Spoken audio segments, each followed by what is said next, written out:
Papa? Qu'est-ce qu'il y a? En fait, franchement, le parc de Myst, c'est une prison. Pourquoi une prison? Bah, il y a des barreaux. Et puis, elle peut pas aller où elle veut.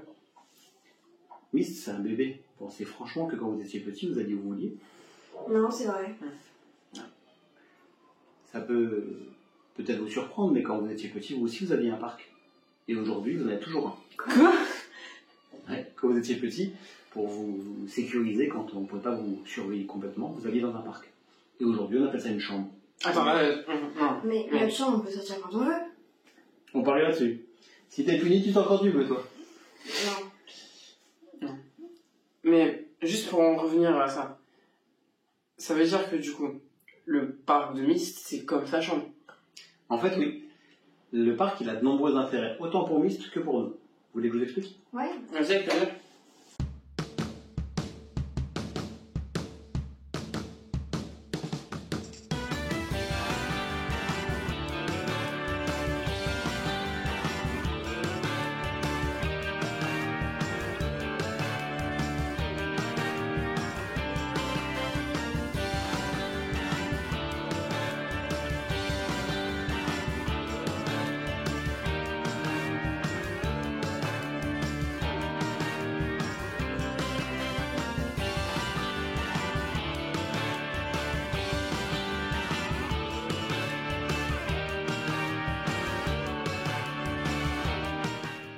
Une petite question les enfants. Si je vous propose de dormir seul dans un château ou dans un studio, vous préférez quoi? Ah, studio, j'aurais trop peur dans le château.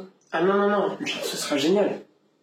Ok, donc si tu dors dans le château, tu vas dormir au milieu de ce château ou est-ce que tu vas choisir une petite pièce dans ce château?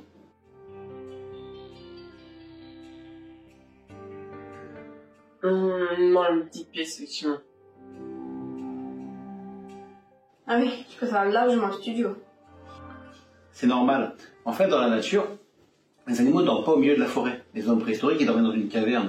Chez les animaux, on appelle ça un terrier. Le terrier, c'est un petit trou avec un seul accès. Ah bah oui, c'est plus rassurant du coup. Comme le studio. Exactement. Le problème de nos maisons, c'est que les espaces sont très grands, très ouverts, que la plupart du temps, quand on a un jeune chiot, on le fait dormir dans le salon. L'espace est plus grand. Tout à fait. Le problème, c'est que quand on a un jeune chien et qu'on le met dans un espace très grand, il peut développer des troubles anxieux. Parce qu'il y a un plus grand espace à surveiller. Exactement. Et ces troubles anxieux peuvent déclencher des comportements de destruction, d'aboiement et de mutilation. C'est ce qu'on appelle des troubles nerveux. Quand on la met dans ce parc, c'est pour qu'elle se sente mieux. Exactement. C'est aussi pour pouvoir être plus tranquille.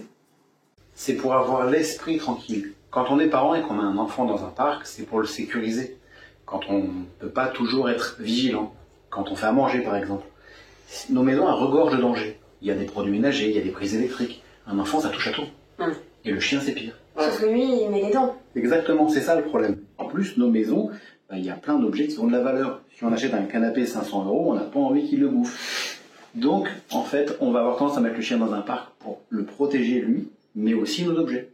Ah, ok, d'accord.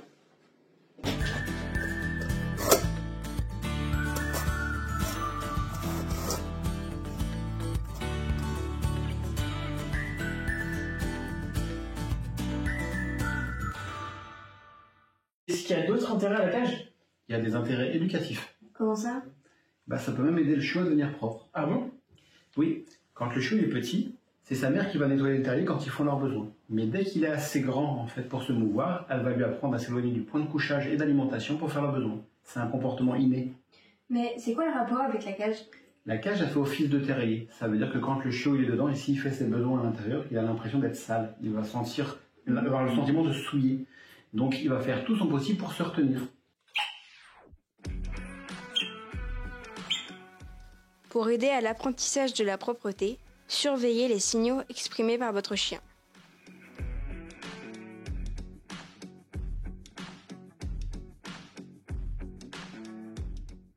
Mais c'est génial!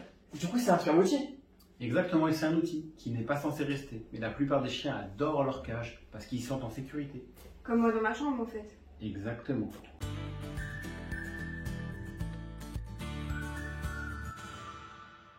Récapitulons. La cage ou le parc ont des bienfaits psychologiques et éducatifs. D'un point de vue psychologique, il permet d'apaiser et sécuriser le chiot, protéger la maison des destructions éventuelles et ainsi rassurer le maître. D'un point de vue éducatif, il peut aider l'apprentissage de la propreté, mais aussi apprendre à votre chiot la frustration et la solitude.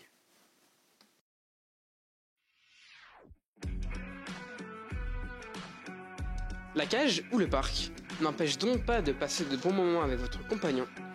Il permet seulement de choisir ses instincts.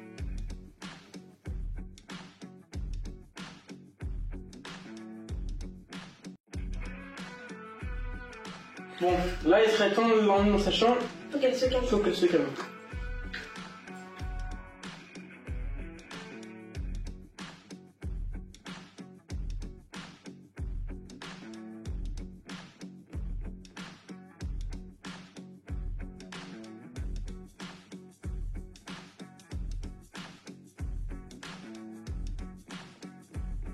Et si vous aussi vous voulez comprendre le chien, N'hésitez pas à poser vos questions en commentaire et puis on les posera à mon père. qui vous répondra dans une prochaine émission. Salut